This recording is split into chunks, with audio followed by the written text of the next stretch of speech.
खुलुमबाय स्टुडिअ दं आं राकेश रामसियारि बे समाव हाग्रामा महिलारिनि क्लियार काट आरो फाइनाल बाथ्रा रोखा बाथ्रा बुंथिदों बिथां हाग्रामा महिलारिया बिथाङा क्लियार बुंदों आरो फाइनाल बाथ्राखौ बुंदों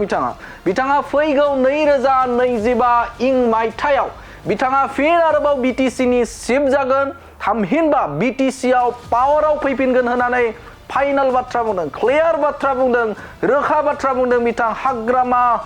महिलारिया सरकार आमी बीपीएफ फाइनाल 2025 बीपीएफ दले सरकार गठन करी सरकार आमी बीपीएफ फाइनाल 2025 बीपीएफ दले सरकार गठन करी बिथाङा रोखा बाथ्रा बुंथिदों जे फैगौ 2025 इं मायथाइयाव बिथाङा पावाराव फैफिनगोन आरो बिथाङा पावाराव फैनाय लोगो लोगोनो बिथाङा पावाराव फैनाय लोगो लोगोनो गिबि खामानिनि बाथ्राखौ बिथाङा बुंथिदों जेब्ला पावाराव फैगोन 2025 इं मायथाइयाव आरो पावाराव फैनाय लोगो लोगोनो बिनि खामानिया थामहिनबा बिथांनि गिबिसिन खामानिया बा खामानिनि सायावबो बिथाङा रोखा खालामदों क्लियार बाथ्रा बुंदों आरो फाइनाल बाथ्रा बुंदों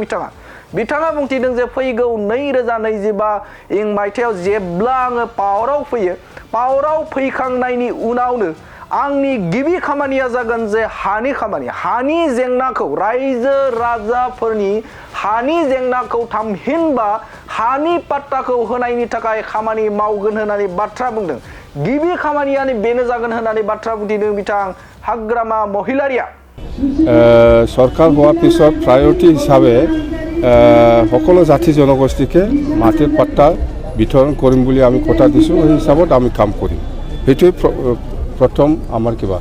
प्रायोरिटी माटिर पाट्टा वितरण कराटोई आमार एक नम्बर प्रायोरिटी सरकार हुआ पिछते बिथाङा रोखा बाथ्रा बुंथिदों जे बे समाव 17 बोसोराव थांनाय 17 बोसोराव बिथाङा होनो हायै जे हानि जेंना थामहिनबा हानि पाट्टा बे हानि पाट्टाखौ फैबाय थानाय 2025 इं मायथाइयाव जेब्ला पावाराव फैयो बे पावाराव फैनाय लोगो लोगोनो बिथाङा मावगोन होननानै बाथ्रा बुंथिदों थारैनो मख'नांगोन जे बिथाङा थांनाय गोलाव 17 बोसोर बिथाङा पावाराव दंमोन नाथाय आद्रा थालांदोंमोन नामा बिथांनि जे खामानिया आद्रा थालांदोंमोन नामा जे बीपीएफ राजखान्थि थामहिनबा हाग्रामा महिलारिनि जे खामानि मावनाया हानि फारसे बिथाङा गोसो होआखैमोन नामा जायनि थाखायनो बे समाव गिबि खेबनि थाखाय बा गिबिसिनाव बिथाङा पावाराव जुदि फैयोब्ला 2025 मायथाइयाव फैयोब्ला गिबि खामानियानो हानि पाट्टा होनाय जागोन होननानै बाथ्रा बुंथिदों बिथां हाग्रामा महिलारिया माटिर पाट्टा वितरण कराटोई आमार एक नम्बर प्रायोरिटी सरकार हुआ पिछते माटिर पाट्टा वितरण कराटोई आमार एक नम्बर प्रायोरिटी सरकार हुआ पिछते आरो बिथाङा फाइनाल बाथ्रा बुंथिदों जे फैबाय थानाय 2025 इं मायथाइयाव आं पावाराव फैगोन थामहिनबा बीपीएफ राजखान्थि हान्जाया पावाराव फैगोन होननानै बाथ्रा बुंदों आरो बेनि अनगायैबो बिथाङा बुंथिबावदों रेवा नार्जारिया बिथाङा गावनि बियाबाव बीपीएफ राजखान्थि हान्जानि जे खामानि मावनायजोंसो बिथाङा देरहालांदोंमोन आरो फैबाय थानाय समाव बिथाङा देरहाया होननानै बाथ्रा बुंदों बिथाङा जेनगोन होननानै बाथ्रा बुंथिदों बिथां हाग्रामा महिलारिया रेवा नार्जारिखौ थारैनो बे समाव बिथाङा रोखा बाथ्रा बुंथिदों बिथाङा गोख्रों बाथ्रा बुंथिदों आरो क्लियार आरो फाइनाल बाथ्रा बुंदों फैगौ 2025 इं मायथाइयाव जेब्ला पावाराव फैगोन गिबि खामानियानो बिथांनिया जागोन जे हानि पाट्टा